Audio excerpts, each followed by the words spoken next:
안녕하세요. 평소 운전할 때나 아이들 픽업 갈 때 종종 사연 챙겨서 듣는 40대 주부입니다.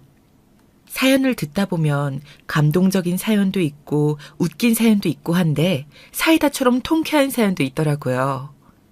제 삶은 평탄할 줄만 알았는데 그렇게 철석같이 믿었지만 아니었습니다. 정말 사람 인생이 갑자기 변하게 되는 건 한순간이더라고요. 오늘 제 사연은 그래도 답답한 고구마가 아닌 시원한 사이다 같은 사연이니까 처음에 제가 좀 답답해도 조금만 참고 끝까지 들어주세요. 많은 분들이 저와 같은 피해를 보지 않으시도록 하기 위해서 사연을 보내는 것도 있어서 좋아요와 구독 먼저 해주시고 사연 들어주시길 부탁드리겠습니다. 저는 제가 사는 동네에서는 꽤 크게 사업하는 집안에 시집을 간 사람입니다. 특히 시아버지께서 크게 떡과 그 재료에 들어가는 풀을 제조하는 것으로 크게 공장을 만들어 돌리고 계셨기 때문에 먹고 사는 걱정은 안 하고 자란 그런 남편과 결혼했습니다. 저는 그와 달리 가난하지도 부유하지도 않았던 평범한 집안에서 나고 자랐고 그와 다른 점으로는 제가 어렸을 때 아버지가 일찍 돌아가신 대신에 남기신 보험금과 자산을 어머니가 잘 굴리셔서 그게 큰 규모가 된 그런 집안입니다. 결혼을 하기 전에는 시아버지 공장이 잘 돌아가는 줄만 알고 있었는데 알고 보니 적자도 크고 계절에 따라 많이 좌우되는 그런 사업이라서 사업성이 좋은 편만은 아니었습니다. 당장은 제가 가진 재산이나 자산이 충분하지 않은 상태여서 저에게까지는 손을 벌리지 않았지만 시댁의 사업은 늘 제가 봐도 위태위태한 상태였죠. 그래도 저는 남편을 사랑해서 결혼한 것이기에 크게 상관은 없었습니다.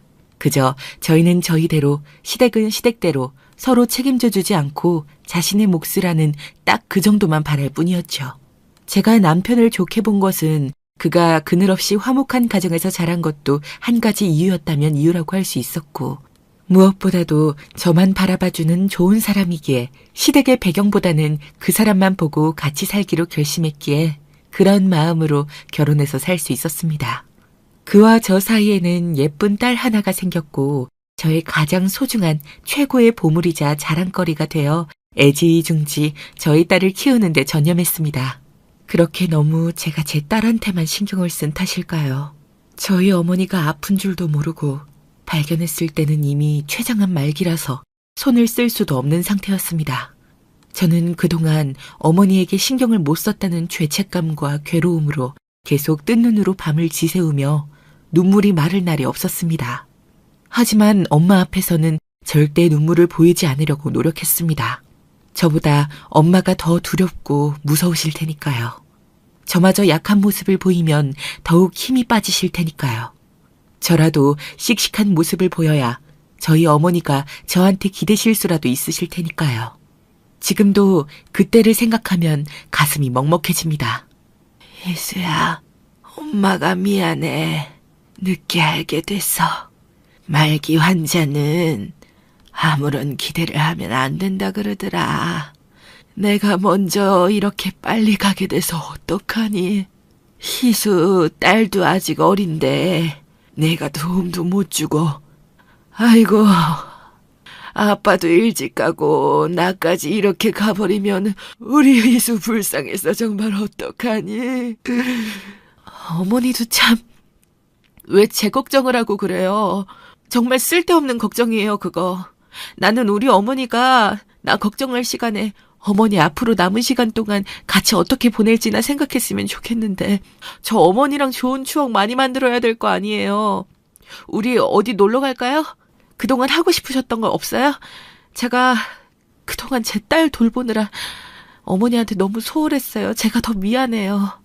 아이고, 이 바보야. 나한테 미안하긴 뭐가 미안해. 오래 함께 있어주지 못하는 내가 미안하지. 원래 자식 낳으면 다 그런 거야. 자식만 내 눈에 선하지 다른 게 들어올 틈이 없다고. 나도 그랬어. 네가 미안해할 일이 결코 아니야. 마음에 담아두지 마, 알았지? 그래도 내가 어머니한테 더 잘했어야 되는데, 더 챙겼어야 되는데 정말 미안해요, 어머니. 그러니까 이제라도 나랑 시간 많이 가져요, 네? 저는 저희 어머니만 생각하면 아직도 눈물이 나고 마음이 아려옵니다. 아리다 못해 쓰립니다.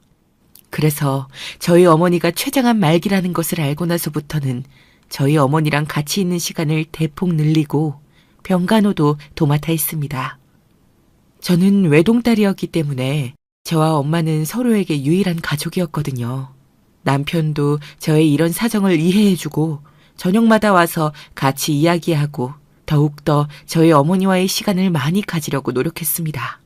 저 대신 저희 딸은 당분간 시댁에 내려가 있을 수밖에 없었고요. 남편이 출근한 시간 동안에는 딸을 봐줄 수 있는 마땅한 사람이 없었으니까요. 여보, 우리 민영이는 시댁에 보내놓을 테니까 너무 걱정 말고 장모님 옆에서 큰 힘이 되어드려. 장모님한텐 여보밖에 없잖아.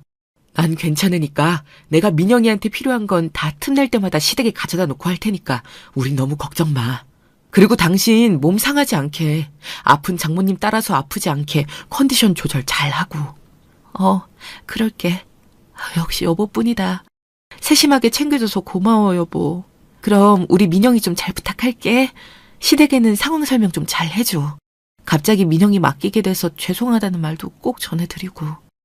여보도 참 당연하지. 그런 거 너무 신경 쓰지 마. 우리 엄마랑 아빠는 민영이 너무 좋아하시니까 오히려 같이 오래 있을 수 있다고 좋아라 하실걸? 그러니까 미안해하지 말고 지금은 장모님 생각만 하자. 알았지? 응, 여보. 덕분에 조금 힘이 나는 것 같네. 정말 고마워. 여보만 믿고 난 우리 어머니한테 가볼게. 사랑해. 세심하게 바로 저를 챙기고 딸 민영이를 시댁에 보내는 것까지 일사천리로 움직여주고 배려해주는 남편 덕분에 저는 별 걱정 없이 문제없이 저희 어머니 곁을 지킬 수 있었습니다. 저와 남편의 이러한 노력에도 저희 어머니의 떠날 날을 늦추는 것은 역부족이었나 봅니다. 얼마 못 가서 저희 어머니는 금방 돌아가시게 되었고 어머니가 저에게 남기신 유산은 자그마치 10억이 되었습니다. 저는 그 큰 돈을 당장 쓸 곳도 없었고 어떻게 관리해야 할지 생각도 못하고 있어서 벙쪄 있었는데 남편이 알 수 없는 미소를 짓더군요. 그때 알아봤어야 하는데 그때는 제가 잘못 봤나 보다 했습니다. 그냥 넘어갈 수밖에 없었습니다. 그런 걸로 따지고 싸울 힘이 없었거든요. 그저 어머니를 잃었다는 슬픔, 결국 혼자가 되었다는 생각에 너무나 서글퍼졌습니다. 나의 영원한 조력자를 잃은 기분, 저의 세상의 존재 이유가 사라진 그런 기분을 아시나요? 저희 어머니가 돌아가셨을 때 저는 딱 이런 기분이었습니다. 그렇게 저희 어머니 장례를 치르고 며칠이 지났을까요? 기껏해야 이틀, 길면 3일밖에 안 지난 이 시점에서 어떻게 알았는지 저한테 대뜸 시아버지와 시어머니가 찾아오셔서 위로는 못 해주실 망정 제가 어머니에게 받은 유산을 사업자금으로 빌려달라는 게 아니겠어요? 제가 어떤 기분이셨을지 상상이나 가시나요, 여러분? 저는 정말 기가 막히고 코가 막히는 심정으로 그게 지금 제 앞에서 하실 말씀인가요? 라고 소리를 지를 뻔한 걸 겨우 넘기고 어이없는 표정으로 시어머니와 시아버지에게 답했습니다. 저희 어머니 돌아가신 지 이제 겨우 며칠이나 되었다고 이런 소리를 하시는 건가요? 제 뺨에 눈물이 아직 마르지도 않았습니다. 그런 이야기는 삼가주시면 안 될까요? 아니, 우리는 뭐 이렇게 말하는 게 쉬운 줄 아니? 어른이 이야기하면 곱게 들을 것인지 지금 꼬박꼬박 말 대답하는 거야? 어디서 배운 버르장머리니? 아휴, 그래서 그 유산 10억은 어디다 쓰려고? 생각해둔 곳이 있으면 꿈도 꾸지 말거라. 이 할망구가 우리 며느리를 왜 이렇게 쥐잡듯이 잡어? 남들이 보면 오해하기 딱 좋겠어. 새아가 미안하구나. 다쪼고쪼 우리가 이런 말을 해서 당황스러울 거란 거 안다. 하지만 우리 집안도 지금 많이 어려운 상황이란다. 너도 잘 알잖니. 한시가 급해서 이렇게 오게 되었어. 너 우리 정훈이 사랑하잖니. 정훈이 생각해서라도 우리한테 빌려줄 수 없겠니? 아버님 말씀해주신 내용 저는 저희 어머니 돌보고 보내드리느라 전혀 알지 못했어요. 우선은 죄송합니다. 제 생각이 짧았던 것 같아요. 그렇지만 이렇게 갑자기 말씀하시면 저는 너무 당황스럽고 그렇게 도움드리기도 어려운 게 사실입니다. 죄송해요. 시어머니께서 저한테 다짜고짜 막무가내로 떼를 쓰듯이 말씀하시길래 차갑게 거절하려다가 시아버지께서 그래도 예를 갖춰서 정중하게 부탁하시길래 저도 정중하게 거절 의사를 말씀드릴 수 있었습니다. 그렇게 마무리하려고 하고 있는데 어디서 튀어나왔는지 도움이 안 되는 남편이 평소에 제 남편이라면 하지 않을 그런 발언을 씨부리더라고요. 그때부터 알아봤어야 하는데 그때는 남편이 이런 이중적인 면모가 있는 사람인지 미처 몰랐죠. 여보, 우리 아버지가 이렇게까지 말씀하시는데 얼마나 위급한 상황이길래 이러겠어. 우리는 가족이잖아. 이 정도도 도움도 못 줘? 그리고 그냥 달라고 하는 게 아니잖아. 빌려주는 거잖아. 가족 좋다는 게 다 뭐겠어? 없는 돈 대출받아서라도 빌려주는 게 가족 아니야? 그런데 우리가 없는 거 빌려달라고 하는 것도 아니고 여보한테 갑자기 생긴 그 유산 10억을 빌려달라고 하는 거잖아. 아니, 여보는 어떻게 여기... 그리고 가족이라서 이렇게 다 빌려줘야 된다는 건 난 다르게 생각하는데... 잠시만. 그래, 세아가. 10억은 세아가에게 갑자기 생긴 돈이잖니? 다른 것도 아니고 세아가가 물려받은 유산인데 우리가 빌려주면 그대로 10억만 다시 돌려주겠니? 이자까지 넉넉하게 얹어서 주마. 은행보다 더 나은 수준으로 줄 테니 절대 손해보는 일은 없을 거다. 내 약속할 테니 지금은 우리를 먼저 도와주겠니? 우리는 가족이고 함께 더불어 살아가야 되지 않겠니? 시아버지께서 이렇게까지 말씀하시는데 제가 거기다 대고 무조건 안 돼요. 이러지 마세요. 빌려드릴 수 없어요. 차라리 은행에 넣고 손해는 보지 않겠어요. 라고 말씀드릴 수는 차마 절대 없더라고요.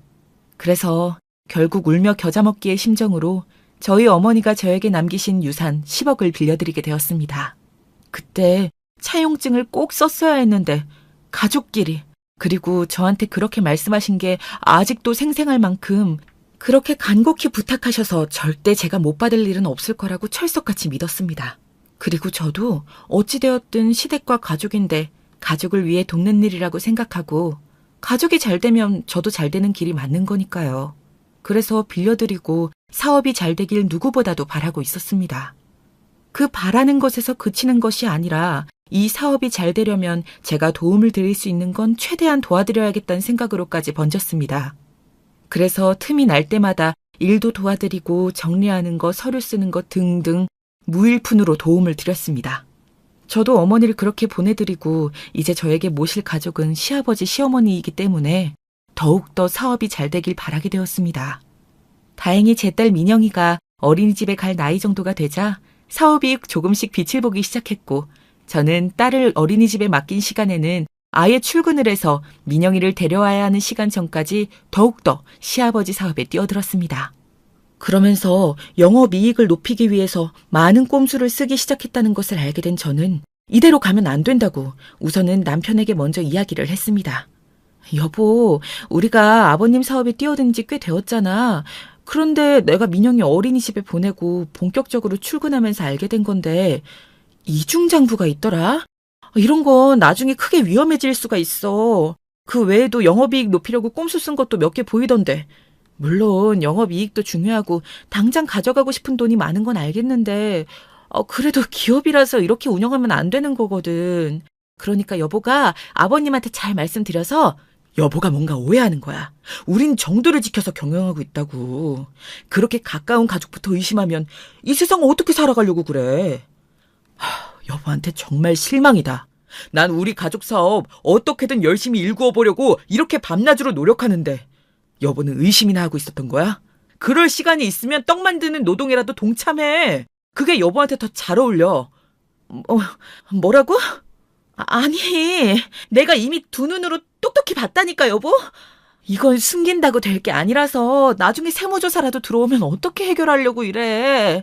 나는 만약을 대비해야 된다고 생각해서 얘기해주는 건데 어떻게 내 마음을 이렇게 무시하고 비하할 수가 있어. 나야말로 너무 실망이야. 아니, 무시하고 비하한 게 아니라 그렇게 느꼈다면 미안해. 나는 여보가 너무 예민하게 반응하길래 나도 모르게 요즘 힘들고 피곤해서 여보에게 그런 말이 나갔나 봐. 미안해. 이렇게 올 수 있었던 게 어쨌든 여보가 장모님 유산 주셔서 가능했던 건데 여보한테 항상 고마운 마음 가지고 있어. 정말이야. 여보, 요즘 변한 것 같아. 다른 사람 같다고. 나야 뭐 여보 믿고 싶은 마음이지만 일이 힘들어서 그런 건지 피곤해서 그런 건지 나한테 가끔씩 너무 차가워. 이거 내 기우일까? 솔직하게 말해줘. 그건 여보의 괜한 걱정이야. 우리 민영이 곧 데리러 갈 시간 아니야? 얼른 가서 민영이 데려오고 저녁 준비해요. 난 회사에서 좀 더 일하고 갈게. 예민하게 굴어서 미안. 정말 피곤하고 정신없어서 그래. 본격적으로 가업에 뛰어드는 게 이렇게 힘든 줄 사실 몰랐어. 앞으로는 내가 주의할게. 알겠어, 여보. 고마워. 난 민영이 데리고 먼저 집에 가 있을게. 남편이 조금 이상하긴 했지만 점점 차가워지고 날이 선 태도를 보였고 예민하게 굴었지만 정말 갑자기 뛰어든 시댁가족 사업에 남편도 힘들겠구나 생각을 하며 넘기려고 했습니다. 퇴근 후 피곤한 몸을 이끌고 다시 민영이와 시간을 보내고 돌봐주는데도 지칠 대로 지치긴 했었거든요. 뭔가 그런 쎄한 느낌을 감추지는 못했지만 애써 외면해왔죠. 그때 바로 잡았어야 하는데 그러질 못한 게 한이 되네요. 그렇게 3년이 더 지났을까요? 저희 딸 영민이가 유치원을 졸업할 때가 되고 초등학생이 되자 드디어 이제는 동네에서 제일 잘 나가는 사업체가 되어 그야말로 사업으로 성공을 한 상태가 되었습니다. 이렇게 달려오는 동안 힘들었던 일들이 주마등처럼 스쳐 지나가며 그래도 성공을 하니까 제 일처럼 너무 행복하더라고요. 물론 저희 시댁 일이니까 당연히 제 일이기도 했지만요. 이렇게 팽당하기 전까지는 말이죠. 매출 목표치에 달성하고 시댁 회사에서 온 동네 사람들을 불러서 축하 파티를 하고 그 다음날 갑자기 시아버지와 시어머니가 저만 따로 불러서 할 이야기가 있다고 하시더라고요. 그동안 우리 사업 함께 일구느라 고생했다. 그런데 우리는 여기까지인 것 같구나. 그동안 우리 사업을 위해 고생한 거 넉넉하게 쳐서 1억 바로 줄 테니까 이거 받고 우리 아들과 이혼하도록 해라. 그동안 고생했고 고마웠다. 네가 잘 받아들여줄 거라고 생각한다. 네? 어머님, 아버님, 이게 대체 무슨 소리세요? 이혼이라뇨? 그리고 1억이라뇨. 제가 8년 전에 어머니 유산으로 받은 10억 그대로 다 드렸잖아요. 그런데 고작 1억이요? 그동안 제가 무일푼으로 일한 것도 잊으신 건가요? 언제적 10억을 들먹이는 거니? 가족을 위해서 그냥 준 거 아니었니? 원래 투자라는 게 그런 거지. 가족끼리. 나는 그래도 생각해서 1억이라도 챙겨주려고 했는데 이혼하고 나면 너 혼자 민영이 어떻게 데리고 살라고 그러니? 키울 능력 없으면 놓고 가라. 우리가 키우마. 어머니! 정말 너무하시네요. 화장실 들어갈 때랑 나올 때 마음이 이렇게 다를 수가 있나요? 그것보다 더 심하시네요. 그때는 제발 도와달라고 하시더니 아버님 뭐라고 말 좀 해주세요. 네? 10억 도움받은 건 고맙지만 우리가 다시 새아가 너한테 돌려줄 이유나 의무는 없는 게 사실이잖니?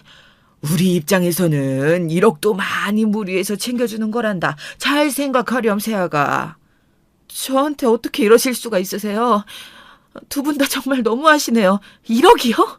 제가 10억을 드린 건 그냥 드린 게 아니라 빌려 드린 거잖아요. 그리고 이혼이라뇨? 저는 남편한테 들은 이야기가 아무것도 없다고요. 이혼 절대 안 할 겁니다. 저랑 그이는 아직 사랑하는 사이고 민영이도 아빠 없이 키울 순 없어요. 갑자기 돌변하는 시아버지와 시어머니의 태도에 질려버린 저는 말도 안 되는 일이라며 왜 그러시냐고 따져 물었습니다. 그리고 이혼이라니요?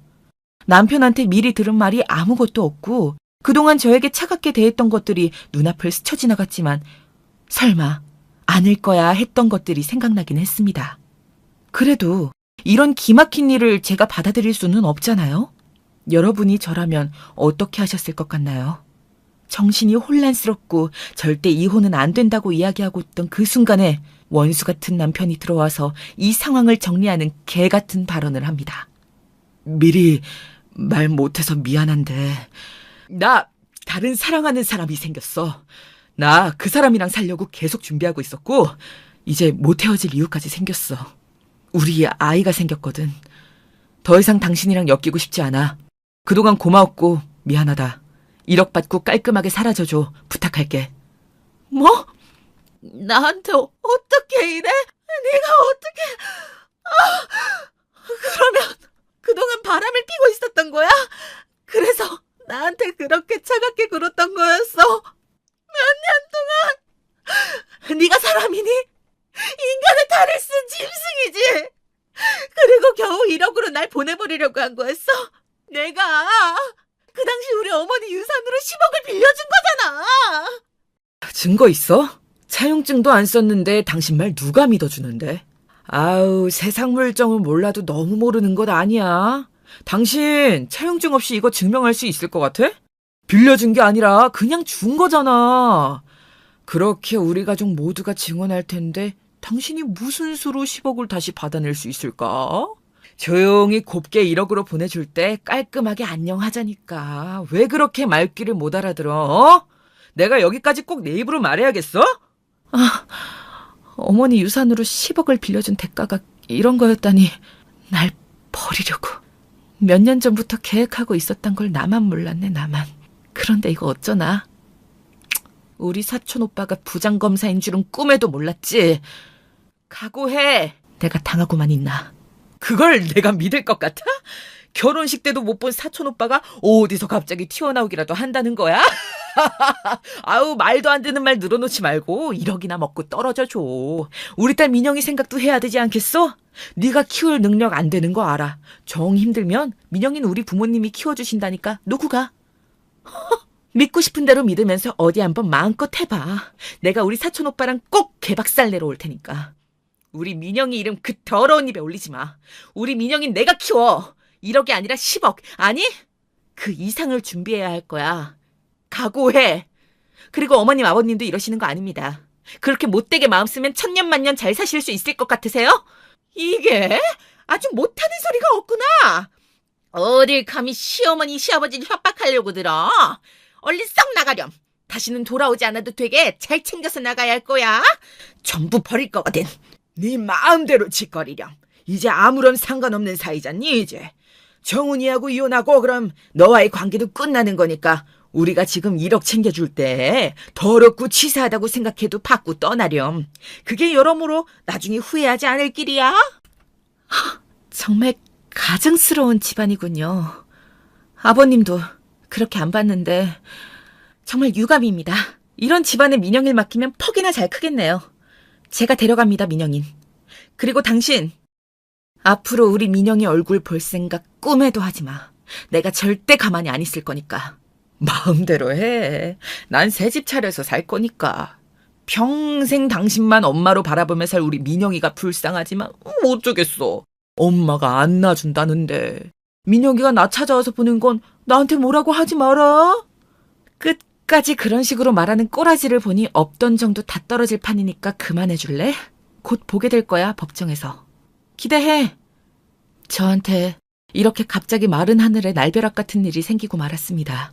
저는 믿을 수가 없는 이런 절망적인 상황에 그 자리에서 정말 주저앉고 싶었지만 얼른 짐을 챙겨 나와서 민영이를 데리고 어떻게 살아가야 할지 그걸 고민해야 했기 때문에 눈물을 흘릴 새도 없었습니다. 이 상황이 참 어이가 없고 분통이 터지고 화병이 나지만 그렇다고 제가 넋놓고 가만히 있을 상황이 아니었으니까요. 그래서 저는 짐을 챙겨서 나오면서 사촌 오빠에게 전화를 걸었습니다. 결혼식 때 한참 바쁠 때라 도저히 올 수가 없었던 사촌 오빠는 저에게 연신 미안하다며 다음엔 꼭 필요한 일이 생기면 연락하라고 다른 일 다 제쳐두고 도와주겠다고 했던 소중한 존재였죠. 든든하게 마음 한켠에 의지하고 있던 저의 소중한 친척이었습니다. 꼭 사촌 오빠에게 말해서 이 말도 안 되는 시댁 식구들 사업들을 박살내버려야겠다는 생각으로 전화를 걸었는데 다행히 바쁘지 않았는지 바로 받아주시더라고요. 잘 지냈어? 목소리에 왜 이렇게 힘이 없어? 무슨 일 있는 거야? 아, 오빠 잘 지내죠? 지금 많이 바쁘신 거 아니에요? 통화 괜찮아요? 그럼 나야 열심히 검사 일하느라 그럭저럭 잘 지내고 있는데 우리 희수한테 고민이 생긴 것 같아 걱정이 된다. 무슨 일이야? 지금 마침 외부에서 막 들어가는 길이라 통화는 가능해. 오빠, 사실은 제가 저희 어머니 8년 전에 돌아가실 때 유산으로 받은 10억을 시댁 식구들이 하도 필요하다고 도와달라고 그래서 10억을 빌려줬거든요. 가족인데 당연히 나중에 돌려받을 거라고 생각하고 차용증도 안 쓴 게 화근이었죠. 남편이 몇 년 전부터 바람을 펴왔는데 그것도 모르고 이제야 알게 된 거예요. 저한테 이혼하자고 하네요. 돈은 1억 먹고 떨어지라고 하고요. 저 하루아침에 이렇게 버림받게 될 줄은 몰랐는데 너무 비참하고 생각나는 건 오빠뿐이어서 이렇게 바쁠 걸 알면서도 염치 없이 다짜고짜 전화를 하게 되었어요. 검사 사촌 오빠에게 자초지종을 설명하는데 제가 생각해도 너무 기구하고 어처구니가 없어서 너무 슬프고 화가 나더라고요. 제가 저의 상황에 화가 나서요. 답답하고. 그래도 검사 사촌 오빠한테 털어놓으니까 마음이 훨씬 이전보다는 낫더라고요. 들어줘서 고맙고 참 이런 못난 사촌 동생이 괜한 걱정만 시키고. 그래도 저한테는 도움을 청할 곳이 정말 검사 사촌 오빠밖에 없어서 이렇게 할 수밖에 없었습니다. 사정을 듣자 검사 사촌 오빠는 분노하면서 저희 시댁을 개박살을 내주겠다고 하더라고요. 자기 딸 민영이까지 그렇게 말하는데 더 이상 희수 남편으로서 자격이 없네. 그 집안이랑은 완전히 인연 끊자. 내가 아주 그냥 희수 대신에 가서 개박살을 내줄게. 지금까지 위법한 게 몇 개인지 말해보자면 한도 끝도 없어. 이런 콩가루 사업에서는 빨리 벗어나는 게 여러모로 좋아. 잘 벗어났네. 내가 걸 수 있는 모든 걸 걸어서 반드시 벌받게 해줄 거야. 차용증 못 쓴 거? 그건 충분히 해결할 수 있어. 그 이상을 그쪽에게서 받아내게 해줄게. 그게 정말이에요? 너무 감사해요, 오빠. 저는 정말 갑자기 저한테 이런 일이 닥쳐서 너무 절망적이라 희망을 놓을 뻔했는데 역시 오빠한테 연락하길 정말 잘했네요. 그렇게만 할 수 있다면 저는 뭐든 할 수 있어요. 제가 그동안 무일푼으로 일한 것까지 아주 그냥 탈탈 털어서 제대로 무너뜨려 주세요. 그런 나쁜 기업은 계속 영업하면 안 되는 거니까요. 이거는 내가 희수 사촌 오빠가 아니어도 격분하고 공로할 만한 일이야. 법을 어긴 게 몇 개며 돈을 안 갚는다니. 그냥 꿀꺽하고 겨우 10분의 1을 주면서 널 버리려고 한다니. 가만히 있을 수 없지. 이 오빠만 믿고 기다려. 말해준 것들 자료 전부 정리해서 주고. 이제 본격적인 법정 싸움으로 갈 거야. 그리고 세무조사도 들어갈 수 있도록 내가 말해놓을게. 너무 고마워요, 오빠. 오빠만 믿고 있을게요. 저는 민영이한테 가봐야겠어요. 또 연락드릴게요. 제 딸 민영이를 데리러 가는 길, 그래도 사촌 오빠와의 통화로 마음의 평화가 조금은 찾아오더군요. 이제 정말 저희 부장검사 사촌 오빠가 어떻게 시댁가업을 무너뜨릴지 구경만 하면 되는 상황이 되었습니다.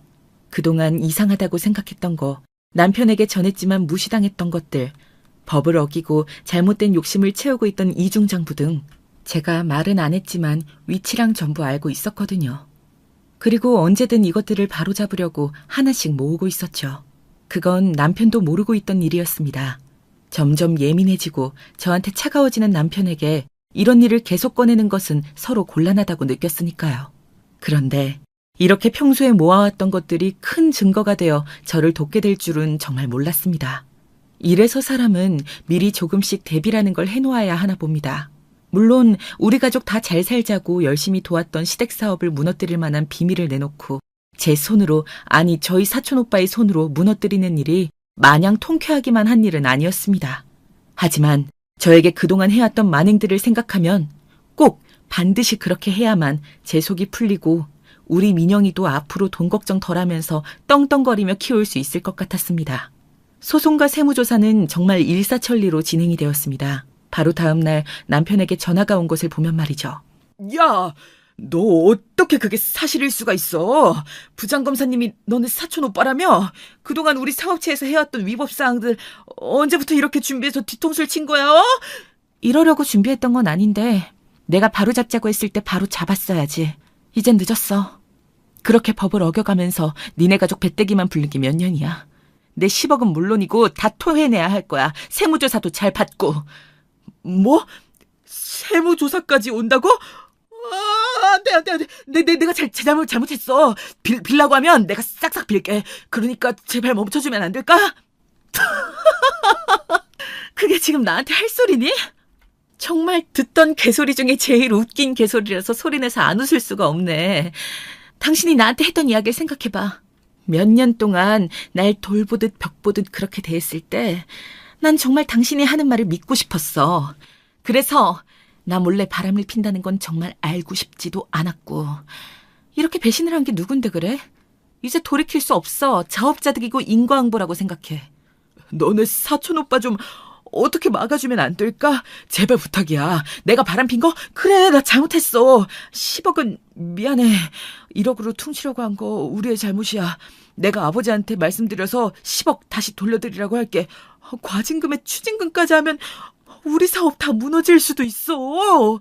그건 당연한 거고 10억을 내가 빌려준 거지. 너네 가족한테 그냥 줬다고 말하는 어제의 뻔뻔함은 어디 간 거야? 나한테 차용증 없으니까 아무 증거도 없다고 발뺌한 게 고작 어제야. 24시간도 안 지났다고. 그런데 어떻게 이렇게 빠르게 태도가 바뀔 수가 있나? 참으로 신기한 인간이네. 에이, 다 알면서 그래. 내가 왜 이렇게밖에 할 수 없는지 당신이 잘 알잖아. 그러니까 우리 살아온 정을 생각해서라도 한 번만 봐줘. 그래! 우리 민영이 생각도 해야지. 민영이가 자기 아빠 깜빵 가 있으면 얼마나 힘들겠어. 나 민영이 아빠잖아. 아이고, 민영이 아빠셨어? 그런데 딴 살림 차리고 그렇게 살았어? 자그마치 몇 년 동안 그렇게 살면서 넌 양심이라는 걸 아예 개나 줘버린 거니? 어제는 민영이 평생 안 보고 살 사람처럼 그러더니 이제 와서 챙기는 척을 하면 내가 넘어가 줄 것 같아? 아이, 우리 좋았잖아. 내가 바람만 안 폈다면 우리가 이런 일이 있었을까? 내가 바람 핀 것만 빼고 생각해봐. 우리가 이 가족 사업을 위해서 그동안 얼마나 함께 고군분투해왔어. 그 세월을 생각해서라도 당신이 열심히 일구어 놓았던 게 아깝지도 않아? 응, 난 전혀 아깝지가 않아. 오히려 잘못한 건 당신이 바로잡아야 된다고 생각해.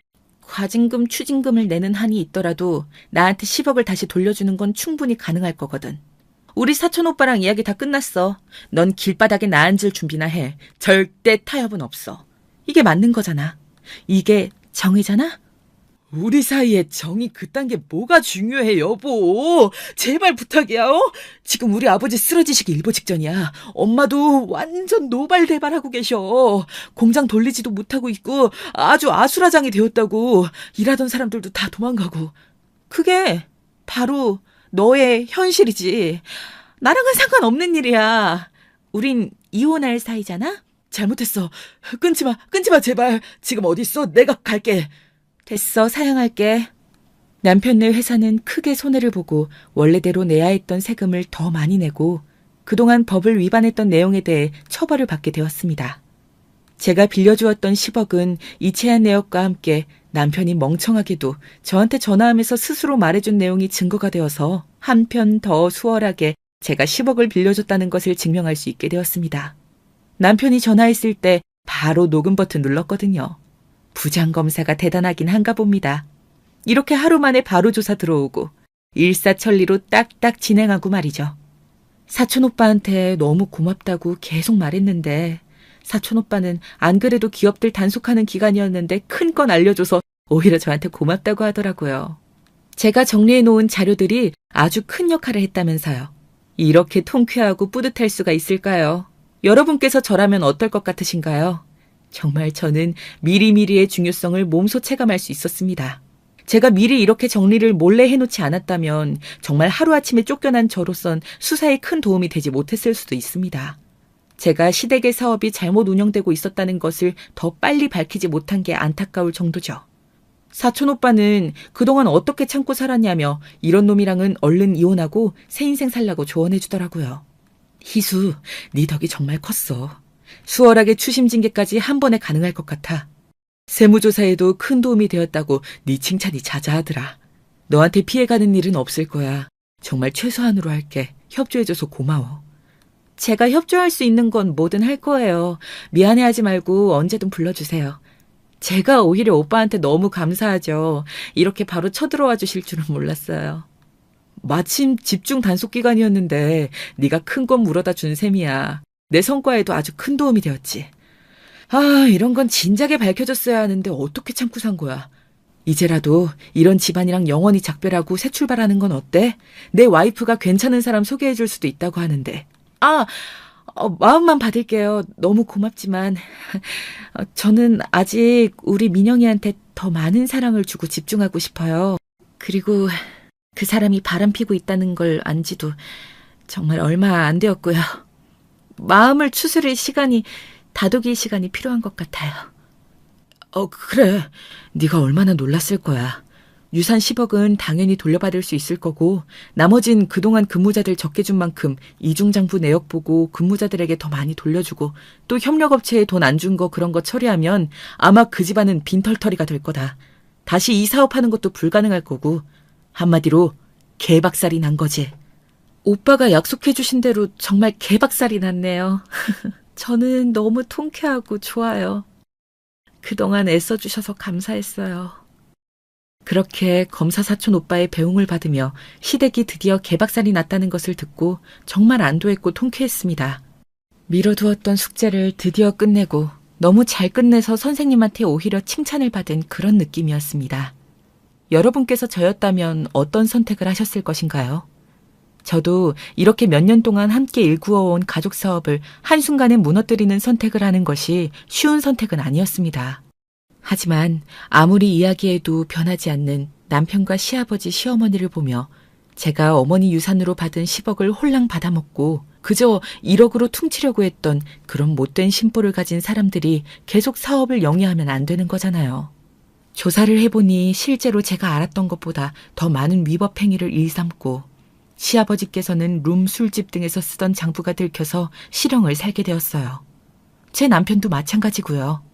시어머니는 정신병에 걸리셨더라고요. 네, 제정신으로 사실 수 없었겠죠. 저는 다 본인들의 업보라고 생각합니다. 남편과 새살림을 차렸다던 그 여자는 룸 술집에서 만난 꽃뱀으로 이 집안이 홀랑 망한 걸 알자 애를 지우고 튀었다고 하더라고요. 참, 가지가지 하죠. 어쩌면 이렇게 한 집안이 전부 콩가루일 수가 있는지 와르르 이렇게 한 번에 무너질 수 있는 것을 저는 그동안 무엇을 위해 그렇게 아등바등 열심히 보탬이 되겠다고 잠을 줄여가면서까지 일을 했던 것일까요? 허무하고 허탈한 마음은 차마 감춰지지 않더라고요. 하지만 이렇게 통쾌하게 복수를 한 것에 대해 일말의 후회도 없습니다.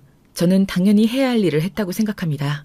그동안 못 받았던 돈을 받게 된 협력사 사장님들이 찾아와서 따로 저한테 고맙다고 인사까지 해주시더라고요. 제가 상상했던 그 상상 이상으로 제 남편과 시아버지, 시어머니는 악덕한 인간들이었습니다. 그동안 근무자들한테 최저시급보다 더 적은 금액을 주면서 실제로는 더 많이 이체한 것처럼 그렇게 파렴치한 짓도 했더라고요. 모든 동네 사람들이 저한테 대단하다며 너무 옳은 일을 했다면서 추켜 세워주었지만 저는 그 동네에서 더 이상 살 수가 없었습니다. 저희 딸 민영이에게는 이 일이 상처가 될 수 있기 때문이었죠. 그래서 멀리 떠날 결심을 했고 빠르게 이사를 했습니다.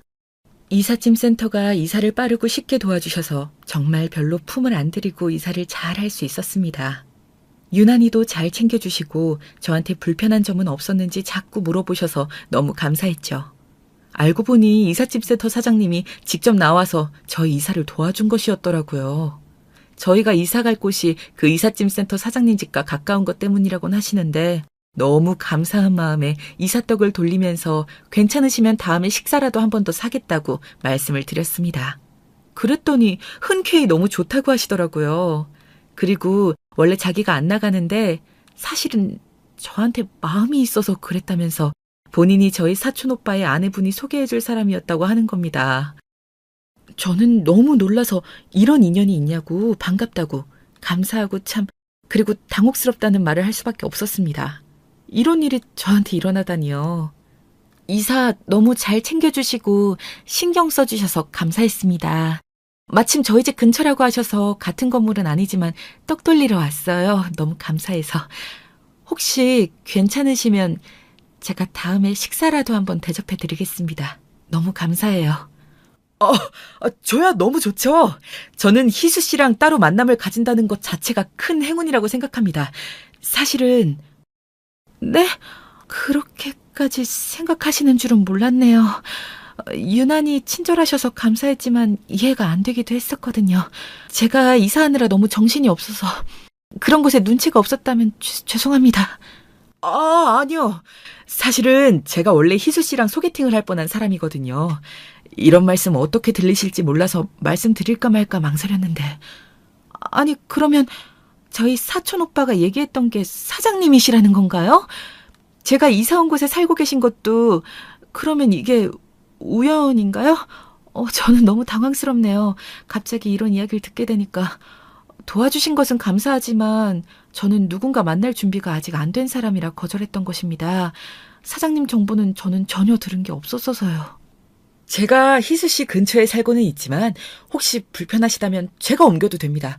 그러려고 그런 게 아니라 희수 씨가 우연히 저희 동네로 이사를 오신다고 해서 제가 흔쾌히 도와드리고 싶었던 겁니다. 혹시 저의 이런 호의가 불편하셨다면 죄송합니다. 희수 씨 사촌 오빠분이 워낙 좋은 분이고 또 희수 씨도 너무 좋은 분이라고 소개를 받았어서 제가 희수 씨 사촌 오빠분 내외분과 막연한 사이여서 그렇습니다. 저 이상한 사람 아니니 안심하세요. 아, 네. 사장님을 이상한 사람으로 보는 게 아니라 갑자기 그렇게 말씀하시니까 제 입장에선 당황스러워서 그랬습니다. 사장님이 이 동네에 먼저 살고 계셨고 제가 이사 온 건데 이사를 간다면 제가 가야겠죠. 하지만 저는 사장님이 불편한 건 아니기에 그건 걱정하지 않으셔도 될 것 같습니다. 조금 놀라긴 했지만요. 사장님께서 나쁜 분도 아니신데 제가 왜 피하겠어요. 아우, 그렇게 말씀해 주시니 정말 감사하네요. 제가 사실 집이 두 채입니다. 이 동네가 조용하니 좋아서 일할 때 빼고는 이 동네에서 살고 있습니다. 그런데 일할 때는 주로 사무실 쪽에 있다 보니 사무실 쪽에도 하나 집을 구한 것이죠. 그래서 집이 두 채인 거거든요. 불편해하시면 당분간 사무실 쪽에서 살아도 돼서 말씀드렸던 겁니다. 부담드리지 않고 싶어서요. 저는 희수 씨가 마음 열어주신다면 언제든 희수 씨를 한번 정식으로 만나 뵙고 싶습니다. 물론 당장 답을 달라는 건 아니고요.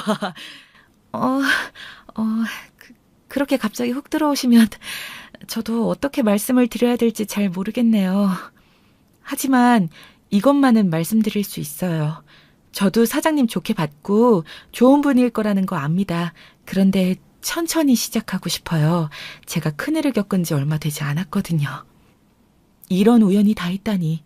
사람 인연은 어디서 다시 시작될지 정말 아무도 모르는 것인 것 같습니다. 저희 검사 사촌 오빠가 저에게 소개해 주려고 했던 분이 저희 이사를 도와주신 이삿짐 센터 사장님이라니. 그리고 제가 하필 이사 가려고 택한 동네가 사장님이 이미 살고 계신 곳이라니. 이런 우연이 겹치면 인연이 되고 인연이 짙어지면 운명이 된다고 했던가요? 계속 저희 동네에서 마주치고 또 저희 집 이사를 도와주신 사장님이라 저희 딸 민영이와도 인사하며 친하게 지내다 보니 셋이 자주 보는 일이 생겼습니다. 맛있는 걸 실수로 많이 해버릴 때는 같이 저녁도 먹는 사이가 되었죠. 아직 수줍지만 서로를 조심스럽게 알아가는 단계입니다. 이런 상태에서 여기에 사연을 보내는 게 조금 망설여지기도 했지만 저와 만나는 그 사람이 자기는 언제든 주변에 저를 만나는 걸 밝힐 준비가 되었다고 용기를 주어서 그래도 부담 없이 이렇게 사연을 보낼 수 있었답니다. 제 이야기를 들어주신 분들께서 저희의 새로운 시작을 댓글로 축하해 주신다면 너무 힘이 될 것 같아요. 그리고 재혼하신 분들의 경험담이나 주변 사례들 댓글로 남겨주시면 참고가 될 것 같고요. 딸 민영이도 이삿짐 센터 사장님으로 만났지만 지금은 아저씨라고 하면서 더 친근하게 자주 보는 사이가 되었고 잘 따르는 상태입니다. 제가 재혼을 하면서 더 고려해야 되거나 미리 준비하면 좋을 것들이 혹시 있을까요? 알고 계신다면 댓글로 부탁 좀 드리겠습니다. 제 사연이 정말 뒤통수를 3개 맞았는데 다행히 사촌오빠가 부장검사여서 사건을 통쾌하게 복수하는 식으로 해결할 수 있었지만 많은 분들께서 꼭 주변에 돈을 빌려주실 일이 있다면 저처럼 이렇게 당하지 마시고 꼭 차용증도 쓰고 녹음을 하는 등 증거를 남기셨으면 하는 마음에서 이 사연을 쓰기도 했습니다. 유산이 생겨도 절대 그대로 말씀하시지 마시고요. 믿었던 사람들에게 배신을 당하면 쓰리고 아픈 것을 떠나 정말 가슴이 찢어지고 무너지는 게 한순간이더라고요. 여러분들께서 그런 일을 안 당하시기를 바라며 변호사 검사 만날 일이 없으시길 바라며 이 사연을 마칩니다. 행복하세요. 감사합니다. 안녕하세요. 저는 서울 사는 유부녀입니다. 오늘은 저한테 일어난 사건에 대해 제보하려고 해요. 제 사연을 듣고 속 시원하시길 바랍니다. 제가 오늘 제보할 사연은 바로 시댁, 거기서도 신우와 있었던 내용이에요. 친구한테 말했더니 배꼽 잡고 웃더라고요. 혼자만 알 수 없다며 적극적으로 제보하라고 하길래 용기 내어 제보하게 되었습니다. 그럼 바로 시작할게요. 서영이는 부모님이 안 계시네. 그럼 고모랑 사는 거야? 고모는 결혼 안 하셨어? 학부모 상담이 있어서 보호자가 한 명을 와야 하는데. 그럼 고모가 오시는 거니? 선생님이 미리 알고 있어야 할 것 같아서 그래. 네, 저는 지금 고모랑 둘이 살고 있어요. 기억도 안 나는 아주 어릴 때 부모님이 교통사고로 돌아가셨거든요. 그 이후로 고모랑 할머니랑 살다가 할머니가 몇 년 전에 돌아가셨어요. 그래서 지금은 고모랑 둘이 살고 있어요. 아마 고모한테 말하면 고모가 상담하러 온다고 할 것 같아요. 집에 가서 말할게요. 정확히 제가 갓 돌이 지났을 때 부모님은 교통사고로 두 분이 다 하늘로 가셨어요. 저도 그 차에 타고 있었는데 몸이 작아 가까스로 살아남았다고 하더라고요. 물론 멀쩡하게 살아남은 것은 아니래요. 워낙 큰 사고라 병원에 오래 입원했다고 고모가 그랬습니다. 너무 한순간에 고아가 된 저는 할머니와 고모와 셋이 살았는데 할머니가 돌아가시고는 고모와 둘이 살았죠. 아유, 그러면 당연히 내가 가야지. 고모가 네 보호자인 거 모르니? 알겠으니까 그건 걱정하지도 마. 아무튼 주말에 그러면 학교 안 가니까 고모랑 백화점 가자. 내가 서영이 너한테 어울리는 원피스를 하나 봤어. 그거 입어보고 어울리면 사자. 그리고 쇼핑하고 맛있는 것도 먹자. 고모는 매우 쾌활했고 저를 진심으로 아껴주었어요. 고모한테도 유일한 가족이 저였거든요. 그렇게 우리는 서로 제일 친한 친구로 지냈습니다. 고모는 자유로운 영혼이었는데 저를 많이 예뻐했어요. 우리 서영이 얼굴을 보면 새언니랑 우리 오빠 얼굴이 딱 반반이라 신기해. 조금 있으면 기일이니까 찾아가자. 서영아, 고모가 부족해서 미안해. 오빠네 부부한테 나중에 하늘 가서 부끄럽지 않으려고 최선을 다하는데 쉽지 않다. 무슨 소리야. 고모는 이미 최고야. 내 친구들은 오히려 나를 부러워해. 나는 그리고 고모가 나를 버리지 않고 이렇게 책임진 것만으로도 얼마나 감사한지 몰라. 그러니까 그런 소리는 하지 마. 어머, 서영이는 다 컸다. 막 걷기 시작했을 때가 난 아직도 기억나는데 언제 이렇게 큰 거야? 그래, 우리 서로 이렇게 평생 의지하며 살자. 긍정적이고 당당한 고모 덕분에 저는 고아로 자랐어도 거기에 대해 불만은 전혀 없었어요. 물론 제가 정상적인 가족 형태가 아니라 어릴 때는 놀림도 많이 받았는데 그럴 때마다 우리 고모가 어떻게 행동했는지 아세요? 저기요, 자식 교육 똑바로 시키세요. 친구가 부모 없다고 이렇게 놀려도 되는 건가요? 그렇게 집에서 가르치세요. 우리 서영이는 부모가 없는데 그게 제 조카 잘못인가요? 적어도 우리 조카는 남들의 약점을 이렇게 놀리지 않아요. 가정교육이 왜 이래요? 뭐라고요? 아니, 그렇다고 여자애가 이렇게 친구를 때려도 되는 건가요? 우리 애만 잘못한 건 아닌데요. 부모가 없으니까 그것도 모르지. 그쪽에는 부모가 있어도 그렇게 개념이 없네요. 우리 서영이 잘못한 거 전혀 없어요. 야, 너 한 번만 우리 서영이 괴롭히면 나 가만히 안 있어. 알겠어? 서영아, 가자. 저는 아직도 저를 놀린 남자애의 집에 가서 당당하게 따지던 고모의 얼굴이 생생해요. 지금 생각하면 그때 고모의 나이도 어렸는데 대단하다는 생각뿐이랍니다. 이런 고모 덕분에 저는 부모님이 없어도 당당하게 살 수 있었어요. 물론 부모가 있는 기분이 어떨지 궁금하기는 했죠. 그렇다고 죽은 부모님이 돌아오는 것은 아니니 그럴 때마다 마음을 다잡았습니다. 고모와 서로 둘이 의지하며 살다 저는 성인이 되었어요. 제가 대학에 입학하고 자취할 집을 구하자 고모는 저를 불러앉히고 진지하게 말했습니다. 서영아, 이제 너도 성인이니까 고모가 할 말이 있어. 사실 고모가 만나는 사람이 있는데 네가 걱정되어서 이제껏 숨겼거든.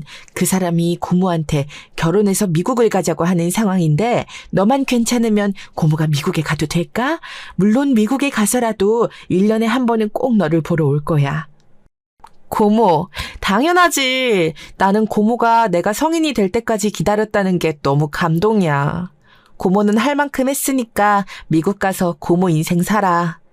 그동안 나 키우느라 고생 많았어. 진짜 고마워. 고모가 오지 않더라도 내가 미국에 가서 고모를 볼 수도 있잖아? 나는 걱정하지 마.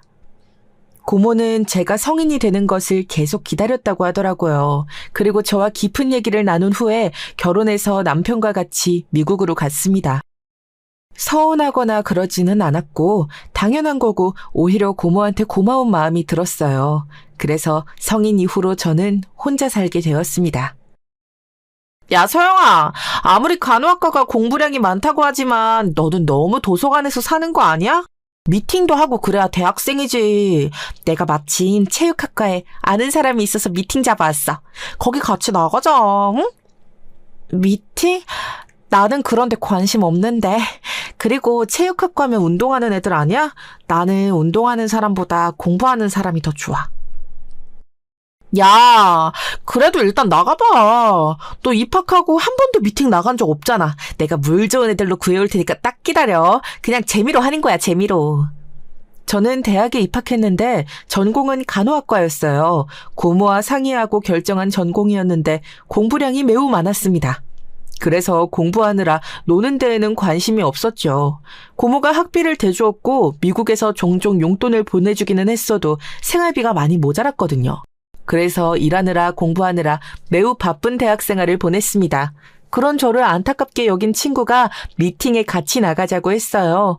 그리고 그 미팅에서 저는 처음으로 남자친구를 사귀게 되었습니다. 운동하는 사람이라 키가 크고 몸이 아주 좋았어요. 성격도 남자답고 무심했지만 예민하지 않고 덤덤한 모습이 좋더라고요. 처음 사귄 남자였는데 생각보다 사귈수록 성격이 매우 잘 맞았습니다. 그래서 제가 대학을 졸업하고 병원에 취업하자마자 남자친구는 저에게 청혼했어요. 오빠, 내가 그동안 일부러 말하지 않았었는데 나 사실 부모님이 안 계셔. 오빠랑 결혼까지 하게 될 줄은 몰라서 나도 굳이 말 안 했던 거야. 부모님 얼굴도 기억이 안 나고 어릴 때는 그래서 고모가 날 키워주셨어. 지금은 고모가 미국에 가 계셔. 아무튼 내 말은 이런 가족관계여도 괜찮아? 그게 뭐? 서영아, 나는 아무렇지도 않아. 나는 네가 좋아서 결혼하고 싶은 거야. 부모님 없이 크느라 너도 마음고생 심했겠다. 그동안 왜 말 안 했어? 조금 더 일찍 말했으면 내가 그 아픔을 나누었을 텐데. 오빠, 그렇게 말해줘서 너무 감동이야. 사실 고모랑 친구처럼 친했고 날 엄청 챙겨줘서 결핍이 있지는 않아. 오빠가 괜찮다니 다행이긴 한데 부모님은 괜찮으실까? 그래도 혹시 모르니까 말씀드려봐. 우리 부모님? 야, 서영아, 우리 엄마랑 아빠 그런 편견 가득한 사람들 아니야. 얼마나 마음씨가 고운 사람들인데, 그러니까 그런 걱정은 전혀 안 해도 돼. 큰 소리를 치며 본인 부모님은 그런 사람들이 절대 아니라고 주장하는 남자친구를 보며 저는 안심했어요. 물론 너무 어려서 그때는 순진했던 거죠. 남친의 말을 믿고 저는 그대로 시댁에 인사를 가게 되었습니다. 그리고 그날 밤 집에 돌아와서 엉엉 울었어요. 제가 시댁에 처음 갔던 날 무슨 일이 있었는지 아세요? 그런데 간호사면 우리 아들 내조하기 힘들지 않으려나? 원래 운동선수들 아내는 집에서 열심히 내조하거든. 나는 그게 조금 걱정이 되네. 에이, 엄마, 당연히 그만두겠지. 간호사가 뭐 대수야? 결혼하면 당연히 아내는 남편에게 희생하는 게 도리 아니야? 설마 일을 계속하려고 하는 건 아니지, 옳게? 아, 저는 결혼해도 일을 그만둘 생각은 없어요. 그렇지만 희성 씨가 제가 필요한 순간이 있으면 언제든지 도움을 줄 생각을 하고 있습니다. 그게 결혼 생활이니까요. 뭐? 그럼 결혼하고 계속 일한다는 거야? 그럼 우리 동생은 누가 챙겨? 막말로 옳게는 가족도 없는데 그냥 일 그만두고 내 동생 뒷바라지 하는 게 맞을 것 같은데. 누나! 왜 자꾸 그런 소리를 해? 그리고 서영이가 평소에도 나 많이 챙겨준단 말이야. 그러니까 그렇게 말하지 마. 오늘은 서영이 그냥 엄마랑 아빠한테 얼굴 보여주고 결혼 허락 구하려고 온 거야. 네 누나가 틀린 말을 한 건 아니잖아. 엄마도 현실적으로 걱정이 되기는 해. 아무튼 그건 차차 얘기해보자. 아, 그나저나 결혼이 애들 장난도 아니고 얘기가 나와서 말인데 듣기론 사돈 부모님이 아예 안 계신다고 들었고 고모가 키워주셨다고? 네, 돌쯤에 부모님이 돌아가셨고 그 이후에 할머니랑 고모랑 살았어요. 그러다 할머니가 돌아가시고 나서는 고모가 저를 키우셨습니다. 그래서 가족은 고모 한 명뿐이에요. 아, 우리 쪽에서는 매매는 힘들어도 전세로 아파트는 마련해 주려고 했는데 그럼 혼수는 가져올 수 있나? 부모님이 없다니까 지원 부분은 어떤지가 궁금하네. 사실 결혼할 때 제일 중요한 게 이거니까. 제가 지금 사회 초년생이라 모은 돈이 많지는 않아요. 그래도 학비는 고모가 다 내주셨고 저 결혼할 때도 지원을 해주신다고 듣기는 했습니다. 자세한 사항은 고모랑 얘기하고 알려드릴게요. 올케는 내 동생 만나서 인생 역전하겠네. 원래 여자들은 남자 한 명 잘 만나면 이렇게 팔자가 완전히 바뀐다니까? 그래도 양심상 혼수는 가득 해오고 예단도 두둑하게 준비해야 해, 알지? 우리 부모님이 돈을 밝히는 사람들은 아닌데 그래도 사람의 도리라는 게 있잖아. 마치 면접을 보는 분위기라 저는 차려진 음식을 잘 먹지도 못했습니다. 사실 무슨 음식이 있었는지도 기억이 안 나요. 그저 숨이 막히는 분위기였고 얼마 먹지도 않았는데 체했던 기억은 납니다. 그냥 딱 봐도 시부모님과 시누이는 저를 마음에 들어하지 않았어요. 고모와 연락해서 서러운 감정을 토해냈죠. 우리 서영이 결혼하면 고모가 당연히 혼수는 해줄 거야. 그런데 왜 이렇게 침울해? 무슨 말이라도 들은 거야? 고모는 네가 결혼한다고 했을 때 얼마나 좋았는데. 혹시 부모 없다고 뭐 어떤 말 들었니, 서영아? 고모한테 말해. 아니야. 그냥 조금 속상해서 그래. 나는 고모가 나를 키운 것에 대해 한 번도 속상하거나 부끄러웠던 적이 없거든. 그런데 결혼할 때가 되니까 많은 생각이 들어. 그런데 이런 생각을 하는 게 고모한테 미안해. 당연히 그럴 수 있어. 고모는 그래도 괜찮아. 서영이 네가 마음이 불편하면 결혼하지 않아도 돼. 결혼은 선택이지 인생에 있어서 필수는 아니거든. 고모 말이 무슨 말인지 알지? 그리고 만약 그 사람이 좋아서 결혼하고 싶으면 고모가 돈을 조금 보태줄게. 고모는 속상해하는 저를 달래주었어요. 저는 고모가 속상할까봐 너무 자세하게 털어놓지는 않았는데 고모는 단번에 제 목소리만 듣고 기분을 알아채더라고요. 저는 진짜 시댁 식구들의 말투와 표정이 자꾸 생각나서 결혼에 관해 확신이 서질 않았습니다. 이런 상황에서 사건이 하나 일어났어요. 이 사건으로 인해 저는 남자친구와 결혼하게 되었습니다. 서영이 네가 고민이 많은 것 같아서 나도 마음이 좋지 않더라고. 나는 마음이 복잡할 때 바다를 보면 생각 정리가 되고 좋더라. 그러니까 이번 기회에 속에 있는 감정을 다 없애자. 그리고 부모님과 누나는 너무 신경 쓰지 마. 어차피 우리만 좋으면 되는 거 아니야? 오빠, 갑자기 이렇게 바다를 보러 가자고 해줘서 고마워. 결혼 때문에 생각이 진짜 많았거든. 확신도 들지 않았는데 오빠의 이런 행동을 보고 오히려 확신이 생기고 있어. 남자친구가 울적한 제 마음을 눈치채고 차를 타고 바다로 데려갔어요. 처음에는 분위기가 아주 좋았습니다. 저도 이런 사람이라면 평생을 함께해도 좋겠다고 생각했죠. 그렇게 같이 바다를 보고 맛있는 음식도 먹고 결혼에 관해 확신이 생긴 채로 서울에 오는 도중이었습니다. 오빠, 이번 여행 진짜 너무 행복하고 좋았어. 우리 고모가 다음 달에 한국 온다고 했거든. 그때 상견례 하면 되겠다. 그치? 그 전에 시댁도 한 번 더 찾아가자. 나는 오빠만 있으면 다 괜찮아. 오빠! 차 안에서 서로 떠들며 사이좋게 집으로 오고 있었는데 남자친구가 장거리 운전으로 많이 피곤해했어요. 슬슬 졸음운전을 하길래 제가 조수석에서 열심히 잠을 깨우려고 말을 걸고 있던 도중이었습니다. 남자친구는 그만 졸음운전으로 고속도로에서 교통사고를 내고 말았어요. 저도 같이 타 있던 상황이라 정신을 차렸을 때는 이미 병원이었습니다. 희성아! 아이고, 내 새끼. 어떡해. 선생님, 의사 선생님. 우리 아들 운동선수라서 몸이 생명이에요. 아직 나이도 창창한데 어떡해요. 제발 몸에 무리 가지 않게 해주세요. 예? 희성아. 지금 김희성 씨 바로 수술 들어가야 해요. 그런데 수술에 성공해도 선수 생활을 계속할 수는 없을 것 같습니다. 일상생활은 가능하지만 그것도 재활치료를 꾸준히 하셔야 해요. 생명이 위독한 상황이라 일단 수술 들어갈게요. 눈을 떴더니 저는 응급실 한 구석에 누워 있었어요.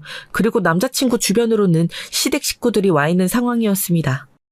눈을 뜨고 귀로 들리는 소리를 들으니 남자친구는 바로 수술해야 하는 상황이더라고요.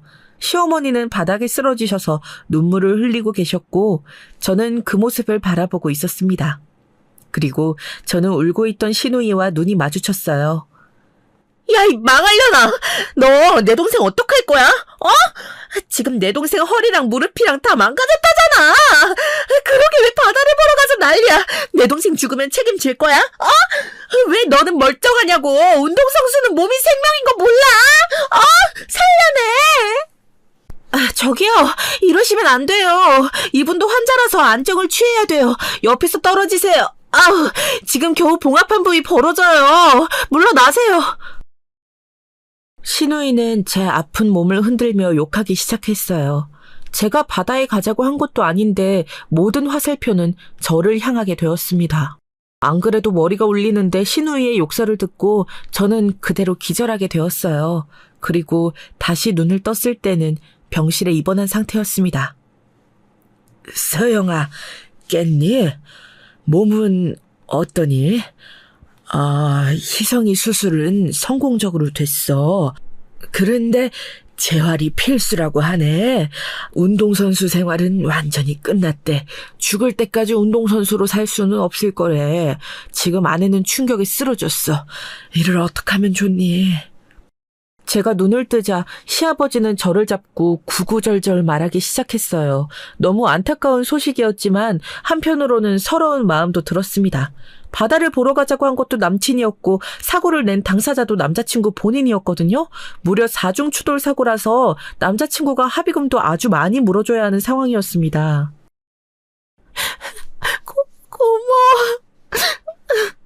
고모, 나 지금 교통사고로 입원했어. 고모가 너무 보고 싶어.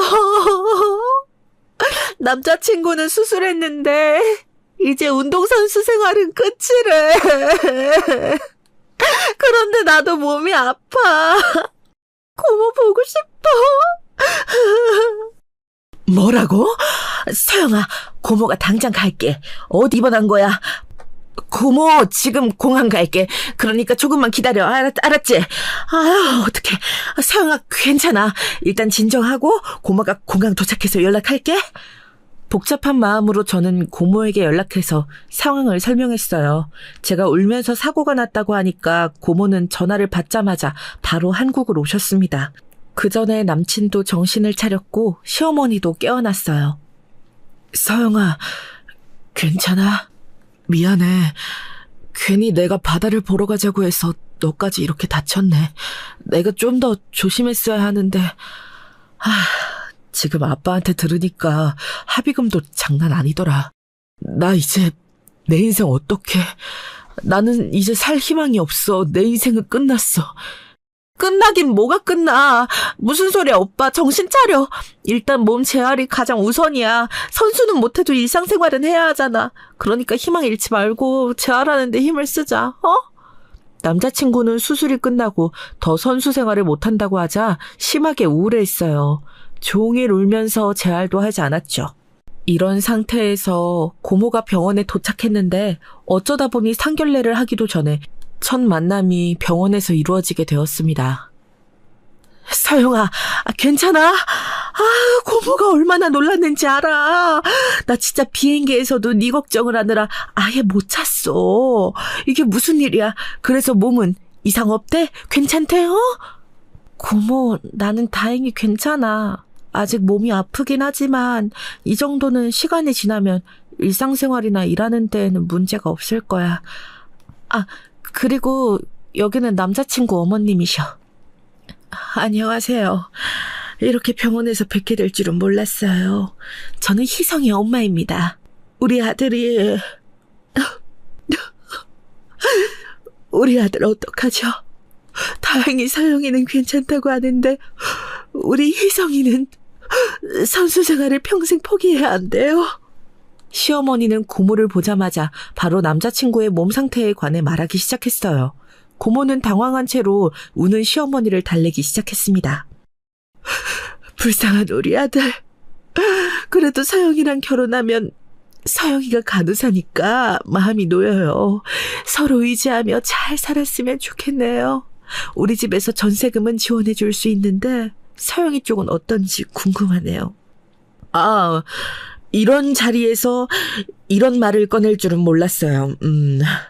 일단 저도 우리 서영이가 결혼한다고 하면 혼수 비용은 내줄 수 있어요. 그런데요, 결혼을 조금 미루는 게 어때요? 재활도 해야 하고, 사고 이후로 양가 분위기가 완전히 바뀌었어요. 원래는 시댁에서 저를 반대했잖아요. 그런데 사고가 나고 남자친구가 선수 생활을 못하고 재활에 성공해야 겨우 정상인 생활을 할 수 있으니 시댁에서 결혼을 적극적으로 요구했습니다. 남자친구도 저에게 자기를 버리지 말라고 매일 울음바다였어요. 서영이 네가 좋다면 고모는 반대하지는 않을게. 그런데 아니다. 서영아, 결혼하고 싶으면 해. 대신 네가 숙일 입장은 아니니까 정신 똑바로 차려. 결혼하고 한동안 네가 생활비를 다 부담하게 생겼네. 아휴. 고모의 말을 듣고 저도 생각이 아주 많았습니다.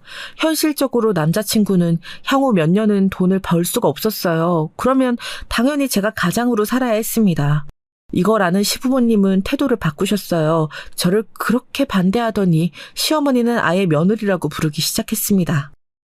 서영아, 우리 예쁜 며느리, 이번 주말에는 재활치료 끝나고 너 시간 맞춰서 드레스 고르러 가자. 알겠지? 우리 희성이 책임져줘서 고마워.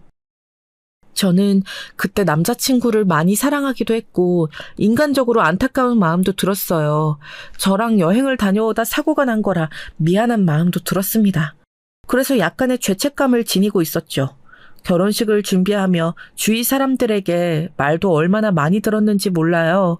왜 결혼하냐는 소리도 들을 정도였습니다. 그래도 저는 굳건히 결혼을 준비했고 남편의 재활치료가 어느 정도 끝나고 결혼식을 올리게 되었습니다. 결혼식을 올리고 남편은 집에서 재활치료를 마저 했고 저는 간호사로 병원에서 일했어요. 그런데 시부모님은 가만히 계시는데 시누이가 제 신경을 건드렸습니다. 서영아, 세아가 혹시 다음 달에 가족여행 갈 수 있니? 제주도로 여행을 가고 싶은데 서영이 네가 시간 되면 같이 가자. 오랜만에 바다도 보고 바람 쐬면 좋지 않겠어? 아, 어머님, 저도 너무 가고 싶은데 출근해야 해서 못 갈 것 같아요. 가서 재밌게 즐거운 시간 보내시고 저 대신 많이 즐겨주세요. 같이 가고 싶은데 아쉬워요. 휴가 쓰면 되지 않아? 올케. 그냥 시댁 식구들하고 가기 싫으면 싫다고 해. 뭘 그렇게 매번 일 핑계를 대. 혼자 일한다고 유세 떠는 거야? 예, 그만해라. 세아가 혼자 일하느라 얼마나 힘들겠어. 그래, 알겠다. 그럼 이번에는 우리끼리 다녀올게. 시누이는 제가 뭐가 그렇게 마음에 들지 않는지 얼굴을 볼 때마다 시비를 걸었어요. 그래도 제가 나서지 않아도 시어머니가 신혼 때는 중재를 해주어서 참고 견뎠습니다. 그러다 점점 사건이 발생했어요. 처음 일어난 사건은 바로 남편의 취업 자리였습니다. 남편이 재활치료를 마치고 일자리를 구하려고 했는데 그게 쉽지 않았어요. 그걸로 너무 우울해하고 상담까지 다니는 남편을 보고 저는 고모에게 하소연했죠. 그랬더니 고모가 글쎄 남편의 일자리를 구해주었어요. 남편 아는 사람이 마침 초등학교 축구교실 코치를 구하더라고. 거기에 서영이 네 남편 보고 지원하라 해봐. 혹시 모르니까 이건 너랑 나만 알고 있자. 알겠지? 이거 알면 또 자존심 상해서 상태 더 나빠질 수도 있잖아. 알겠어. 요즘 남편이 자신감도 없고 자존감도 많이 떨어졌어. 옆에서 보는데 나까지 우울하더라. 고모부한테 고맙다고 대신 전해드려. 내가 시간 나면 미국 갈게. 고마워, 고모. 고모한테 몰래 취업 자리를 소개받은 저는 남편에게 진지하게 말했습니다. 남편을 너무 사랑했고 안쓰러운 마음에 저는 옆에서 많이 도와주었어요. 여보, 웬일이야? 나 붙었어. 당장 다음 달부터 출근하래. 이게 다 당신 덕분이야. 내가 사고 났던 경험이 있어서 불안했는데 다행히 괜찮대. 초등학생들 담당하는 거라 이 정도면 문제가 전혀 없을 거래. 만약 당신이 이런 공고했다고 알려주지 않았으면 난 평생 몰랐겠지? 고마워. 어머, 정말이야? 웬일이야? 당신 진짜 대단하다. 재활도 성공적으로 됐으니까 이제 당신 인생은 문제 없어. 내가 옆에서 앞으로도 진짜 많이 도와줄게. 결혼하고 남편이 그렇게 환하게 웃는 모습을 저는 처음 보았어요. 제가 좋아하는 환한 웃음을 보고 다행이라고 생각했습니다. 고모한테도 고맙다고 말했더니 고모는 오히려 다행이라고 하셨어요. 남편은 출근하게 되면서 활기를 되찾았습니다. 제가 좋아하던 예전의 그 당당한 모습이 얼마나 보기 좋았는지 몰라요. 그런데 문제가 하나 생기기 시작했어요. 남편의 취업을 고모가 해줬다는 사실은 고모와 저만 아는 사실이었잖아요. 그러다 보니 시댁 식구들은 남편이 오로지 자기 힘으로 취업한 줄 알고 있었어요. 그래서 시부모님의 반응이 조금씩 바뀌기 시작했습니다. 아니, 나는 우리 아들이 이렇게 취업할 줄 알았어. 교통사고가 났어도 우리 희성이가 어릴 때부터 튼튼했잖아. 그렇게 촉망받던 선수였으니까 일반인하고 다르지. 내가 낳았지만 우리 아들 진짜 너무 기특하고 대단해. 내가 주변에 말했더니 다들 놀라더라. 사고 나고 재활 열심히 한 것도 대단한데 취업까지 했다고 하니까 영화에 나오는 주인공이래. 나도 우리 동생 너무 대단하다고 생각해. 이게 다 서영이가 재활치료에 도움을 많이 줘서 그래. 나는 결혼을 너무 잘했어. 만약 서영이가 없었다면 나 절대 재활에 성공하지 못했을 거야. 그래, 맞다. 세아가도 옆에서 고생 많았다. 나 우리 아들이 다시 일상생활을 하는 것도 대단했는데 이렇게 코치로 취업해서 얼마나 즐거운지 몰라. 처음에는 시어머니와 시누이가 남편을 마구 칭찬하는 것으로 시작했어요. 시어머니는 원래 아들에 대한 사랑이 지독하신 분이었거든요. 그래서 결혼 전에 우리 결혼을 반대했던 거였고요. 재활할 때는 저한테 잘해주더니 남편이 취업하자 슬슬 아들 사랑이 다시 시작되었습니다. 시누이는 한결같이 저를 싫어했어요. 처음에는 왜 나를 저렇게 싫어할까 궁금했는데 어느 날 진실을 알게 되었습니다. 아, 우리 누나? 누나 꿈이 간호사였어. 그런데 우리 누나가 고등학생 때 공부를 진짜 못했거든. 그래서 간호학과에 들어갈 수가 없었어. 그래서 결론은 질투라는 거야. 누나가 그리고 지금은 살도 많이 쪄서 뚱뚱하고 또 결혼도 못하고 집에서 놀잖아. 그래서 온통 관심이 우리 부부한테 있어. 그러니까 당신이 이해해줘. 아, 그런 사연이 있었어? 그건 또 처음 알았네. 나는 형님 원래 꿈이 간호사였던 건 몰랐어. 어쩐지 간호사 업무에 관해서 되게 잘 알고 있더라. 어떻게 저렇게 알까 싶었는데 답이 있었네. 시누이가 저한테 유독 뭐라 하던 이유는 바로 질투였어요. 그걸 알고 나니 저도 어느 정도는 마음이 편해졌습니다. 이 뒤로 시어머니의 아들 사랑은 지독했는데 처음에는 그냥 엄마의 마음이라고 생각했어요. 운동선수였던 아들이 교통사고가 났다가 재활해서 취업했다고 하면 누구라도 신이 날 수 있잖아요? 조금 시간이 흐르면 괜찮아질 줄 알았어요. 하지만 그건 제 착각이었습니다. 그 다음에 일어난 사건은 제가 임신한 이후에 일어났어요. 뭐? 임신이라고? 세상에, 아니 서영아. 고모 너무 행복해. 우리 조카가 드디어 임신했구나. 우리 서영이 그때 사고 나고 몸이 많이 안 좋아져서 고모가 얼마나 걱정했는지 알아? 시험관 한다더니 다행히 자연 임신이 된 거야. 웬일이야. 이건 진짜 하늘에 있는 오빠네 부부가 내려준 아기 천사야. 남편도 그렇고 우리 부부는 꼭 아기를 낳고 싶어 했잖아. 그런데 우리가 둘 다 몸이 안 좋으니까 어느 정도 포기했었거든. 그런데 남편이 취업하고 다시 활기를 찾아서 준비했는데 고모도 알지. 내가 그때 교통사고 나고 몸이 안 좋아서 시험관을 할지 말지 엄청 고민했었어. 그런데 너무 기적적으로 아기가 생겼어. 남편하고 나랑 안 믿겨서 얼마나 확인했는지 몰라. 그러니까 아니 나는 우리 서영이가 언제 이렇게 커서 임신까지 했는지 모르겠어. 돌쟁이였던 게 어제 같거든. 아, 왜 눈물이 나지? 서영아, 이렇게 잘 자라줘서 고모가 너무 고마워. 고모가 미국으로 넘어오고 너한테 미안해서 한동안 울었던 게 어제 같은데 웬일이야. 고모는 할 만큼 했고 그 이상으로 해주고 있어. 도대체 왜 울어? 참나. 고모는 나한테 엄마나 마찬가지잖아. 아무튼 그래서 임신 소식 알자마자 고모한테 알리고 싶었어. 아, 그리고 직장은 임신인 거 확인하자마자 휴직했어. 아무래도 몸이 무리하면 안 될 것 같더라고. 그래, 잘했다 서영아. 무슨 일이 있어도 항상 네 몸이 우선이야, 알지? 아기도 소중한 존재지만 고모는 네 몸이 더 걱정이다. 혹시라도 무슨 일 생기면 시차 생각하지 말고 무조건 연락해. 알겠지? 당연하지. 고모. 고마워. 그럼 나 이만 끊을게. 남편과 저는 아기를 가지고 싶어 했거든요. 저는 부모님이 없이 고아로 자라서 가족에 관한 욕망이 매우 큰 상태였습니다. 물론 고모가 너무 훌륭하게 저를 키워주셔서 감사했던 건 맞아요. 그거랑 별개로 제대로 아이를 키우고 싶은 마음이었죠. 제가 임신한 소식을 알리자 시부모님도 좋아하셨어요. 우리 아들이 취업해서 돈을 버니까 세아가 너는 일을 이제 그만해도 되겠다. 집에서 여자는 살림하면서 아이 키우는 게 맞아. 이제 너희도 정상적인 가정의 형태가 갖추어졌네. 네? 아니요, 어머니. 저는 일은 평생 할 거예요. 아이 낳고 어느 정도 자라면 다시 복직해서 일해야죠. 남편 외벌이로는 아이 키우는 게 힘들어요. 아, 옳게. 무슨 심정인진 알겠는데 그런 말을 왜 시부모님 앞에서 해? 지금 그 말은 우리 희성이가 능력이 부족하다는 거야? 외벌이가 힘들어? 아니, 막말로 우리 희성이가 왜 그렇게 됐는데 옳기랑 여행 갔다 사고 나서 그런 거잖아. 네? 형님, 왜 이러세요? 그냥 현실적으로 요즘 아이 하나 키우는데 들어가는 돈이 워낙 많잖아요.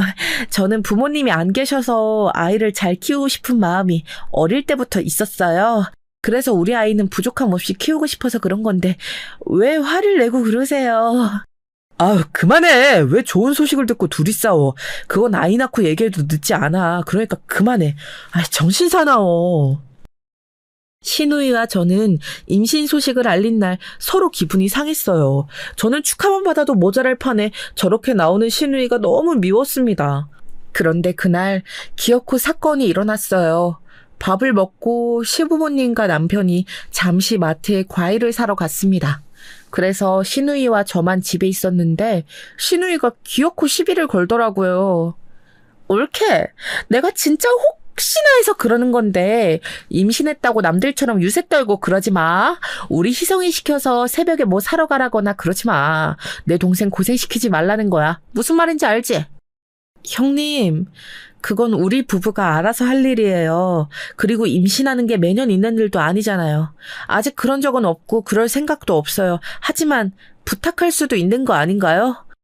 저는 남편 재활할 때 먹고 싶어 하면 새벽에 운전해서 포장도 했었어요. 부부라는 게 원래 이렇게 돕고 사는 거죠. 뭐? 그거랑 이거랑 같아? 우리 희성이는 그때 아픈 상태였잖아. 물론 지금은 너무 훌륭하게 버텨서 취업까지 했지. 그런데 올케는 충분히 참을 수 있는 상황이잖아. 기가 막혀. 그렇게 내 동생 괴롭히고 싶어? 이러려고 결혼했니? 이게 괴롭히는 거예요? 저는 희성 씨한테 늘 최선을 다하고 있어요. 희성 씨랑 저는 둘 사이에 아무 문제도 없는데 형님은 왜 매번 그러세요? 임신해서 예민해진 상태였는데 신우이는 자꾸 제 신경을 건드렸어요. 평소 같았으면 저도 참았을 텐데 그날은 제 임신 소식을 전한 날이었습니다. 그래서 시부모님과 남편이 없는 틈을 타서 둘이 거의 싸웠어요. 서로 감정이 상할 대로 상했습니다. 그런 상태에서 시부모님이 다시 오셔서 그대로 마무리가 되었어요. 이렇게 끝나는 줄 알았는데 신우이와의 싸움은 이때부터 시작되었습니다. 어머, 우리 손주가 아들이구나. 세아가 고생했다. 아, 우리 손자 내 아들을 닮아서 이렇게 예쁘네. 눈하고 코하고 그냥 이목구비가 우리 아들하고 똑같이 생겼어. 어머, 예쁘라. 너무 예쁘다. 저는 아주 건강하게 아무 탈이 없이 아들을 낳았어요. 정말 다행히도 임신했을 때 입덧도 없었고 태동이 심하지도 않았습니다. 지금도 순한 아들인데 뱃속에 있을 땐 아주 순해서 효도를 제대로 했죠. 심지어 아들은 조리원에서도 유명한 순둥이였어요. 산모님, 저 이렇게 순한 아기는 처음 봐요. 어쩜 이렇게 순해요? 그리고 아기 얼굴이 산모님하고 똑같아요. 지구 반대편에 있어도 산모님 아이인 거 바로 알겠어요. 그래요? 저는 속으로 우리 아들이 저를 닮았으면 좋겠다고 생각했었는데 다행이에요. 시댁 식구들이 아기 보고 하도 남편 얘기를 해서 저는 안 닮은 줄 알았어요. 그래요? 아니에요. 저도 그렇고 직원들 사이에서 나왔던 말이 산모님 아이들이 산모님하고 너무 똑같이 생겼다는 거였어요. 아이를 낳고 시댁에 서운했던 점이 아주 많았어요. 안 그래도 출산하면 호르몬의 변화가 심하잖아요. 아이를 낳아보신 여러분은 알 거예요. 저는 유일한 가족인 고모가 미국에 있어서 옆에 있는 사람이 남편뿐이었어요. 하필이면 고모가 그때 고모부랑 미국에서 하는 사업이 너무 바빠서 도저히 올 수가 없었거든요. 어머, 너무 예쁘다. 이렇게 핸드폰으로 봐도 화면에서 예쁜 게 느껴져. 어머, 우리 서영이랑 똑같이 생겼네. 서영아, 고모가 너무 바빠서 갈 수가 없어. 미안해. 그 대신 바쁜 것만 처리하면 고모가 바로 고모부랑 갈게. 알겠지? 고모, 나는 괜찮으니까 여유 생기면 그때 와. 괜히 바쁜데 나 신경 쓰지 말고. 고모가 정 바쁘면 내가 가지 뭐. 아이 조금 크면 같이 갈 테니까 기다려. 그래, 그러고 보니 서영이 너 결혼하고 한 번도 안 왔구나. 와서 편안히 쉬면서 고모랑 같이 놀러 다니자. 고모부랑 고모가 자식이 없어서 서영이 네가 내 딸이야. 알지? 항상 미안하고 고맙다. 당연히 알지. 내가 고모한테 그랬잖아. 고모는 내 엄마이자 아빠야. 그럼 나중에 아들 데리고 미국 갈게. 고마워. 고모는 우리 아들을 매우 보고 싶어 했어요. 우리 아들을 좋아하는 것은 시부모님도 마찬가지였습니다. 시어머니와 시누이의 제 아들에 대한 집착은 무서울 정도였어요. 아이고 예뻐라. 이리 와 우리 손자. 너무 예쁘다. 우리 희성이랑 똑같이 생겨서 더 예뻐. 웃는 모습을 보면 꼭 우리 희성이 어릴 때가 생각나. 그러니까 와 너무 예쁜데? 엄마 기다려봐. 내가 희성이 어릴 때 사진 가지고 올게. 비교해보자. 어머 똑같아. 어쩜 이렇게 똑같지? 아들을 데리고 시댁에 가면 항상 저는 외딴 섬처럼 있어야 했어요. 같이 있는데 외로운 마음이 들었습니다. 시어머니와 시누이는 저한테 눈길도 주지 않고 아들과 남편만 챙기더라고요. 서러운 마음이 너무 커서 눈물이 나올 것만 같았죠. 어느 날은 이런 적도 있어요. 그날도 시부모님이 아들을 보고 싶다고 해서 데려갔어요. 우리 아들 이리 와. 손자는 네 누나한테 맡기고 이리 와서 갈비 먹어. 혼자 밖에서 돈 버느라 힘들지? 엄마는 항상 네가 안쓰러워. 가장이라는 게 그런 거야. 밖에서 고생하며 돈 버는 게 쉽지 않아. 그렇지? 아들을 낳은 것은 저였는데 시어머니는 항상 남편을 칭찬했어요. 아마 남편은 휴직한 상태가 아니라서 그런 것 같았습니다. 그런데 사실 제가 버는 돈이 남편 월급보다 훨씬 많았거든요. 비록 휴직한 상태라 그때는 일을 쉬고 있었는데 고생은 제가 더 많이 했어요. 재활치료부터 임신과 출산 그리고 신생아 육아까지 제가 전담했거든요. 그런데 시댁에 가면 항상 시어머니와 시누이는 남편을 안쓰럽게 여겼습니다. 팔은 안으로 굽는 게 당연하니까 그러려니 넘기려고 해도 서러운 마음은 날이 갈수록 심해졌어요. 첫 손주라고 시댁에서는 아주 관심의 대상이었죠. 100일 잔치 때도 온 친척을 부를 정도였습니다. 제 가족이라고는 고모가 유일한데 고모는 너무 바쁜 상태여서 오질 못했어요. 이렇게 소외감을 느끼는 기간이 날이 갈수록 심해졌어요. 이러다 사건이 하나 발생하게 되었습니다. 어머, 정말 진짜야, 서영아? 아기 데리고 미국에 온다고? 세상에, 고모 너무 행복해. 안 그래도 고모부랑 한국에 가는 일정을 조율하고 있었거든. 우리가 워낙 바쁘니까 가도 하루 만에 다시 와야 해서 고민이었는데 잘 됐다. 나도 결혼하고 고모 못 봐서 그립고 요즘 출산해서 자꾸 더 보고 싶어. 병원에 가서 물어봤더니 우리 재찬이 개월 쓰면 비행해도 상관없대. 이제 곧 돌이잖아. 다 떠나서 내가 고모가 너무 보고 싶어서 그래. 그러면 남편하고 상의해서 미국 갈 날짜 정확히 정하면 알려줄게. 알겠어. 서영아, 고모가 모든 비용은 낼 테니까 너희는 몸만 와. 비행기 티켓 값도 보내줄게. 고모가 우리 조카한테 해줄 수 있는 게 이것뿐이라 그래. 거절하면 고모 마음이 훨씬 불편한 거 알지? 숙소도 우리 집에 커서 남는 게 방이니까 여기서 지내. 고모는 우리 서영이 오는 날만 기다려야겠어. 고모가 그렇게 말할 줄 알았어. 알겠어. 그러면 내가 날짜랑 비행기 정하면 다시 말할게. 고마워. 나도 고모 너무 보고 싶다. 아이를 낳고 고모를 본 적이 없어서 결국 제가 가는 선택을 하게 되었어요. 그런데 하필 정해진 날짜랑 시댁 식구들 여행하고 겹친 거예요. 어머, 그래? 그때 우리 가족끼리 여행 가자고 정해놨는데 어떡하지? 재찬이도 데려간다고? 아, 날짜를 바꿔야 하나? 마침 추석이라 다 갈 수 있을 줄 알았거든. 너무 곤란하네. 저희는 이미 비행기도 예약했어요. 아쉽지만 다음에 같이 가요. 우리 고모가 재찬이 낳고 한 번도 못 봤잖아요. 저도 고모가 너무 보고 싶어서 이번에는 여행 같이 못 갈 것 같아요. 옳게. 무슨 그렇다고 신생아를 미국 가는 비행기에 태워. 그거 학대 아니야? 아이한테 안 좋아. 그냥 고모가 올 때까지 참는 게 맞지. 시댁 식구들 단체 여행이고 딱 봐도 재찬이랑 같이 하는 여행인 거 안 보여? 아, 그렇게 눈치가 없어? 학대라뇨. 이미 병원에 가서 몇 번이고 물어봤어요. 일반적으로 8개월이 넘으면 비행 안전하게 가능하대요. 그리고 저 결혼하고 처음으로 미국 가는 건데요. 저도 남편처럼 이렇게 가족들이 가까이 살면 제 아들 비행기 안 태워요. 사정이 있는 거잖아요. 그래, 우리가 그동안 재찬이랑 세아가 많이 봤던 것처럼 세아가도 미국에 한 번은 가야지. 아쉽지만 어쩔 수 없는 거잖아. 물론 아쉽다. 우리도 시간을 다 맞추는 게 쉬운 일은 아니잖니. 서영이가 결혼하고 처음 미국 가는 건데 다 왜 그러세요? 원래 서영이 결혼 전에 매년 미국에 갔는데 결혼하고 그러지도 못했어요. 이미 다 정해진 일정이니까 그만하세요. 재찬이랑 여행은 우리는 시간만 맞으면 언제든지 갈 수 있잖아요.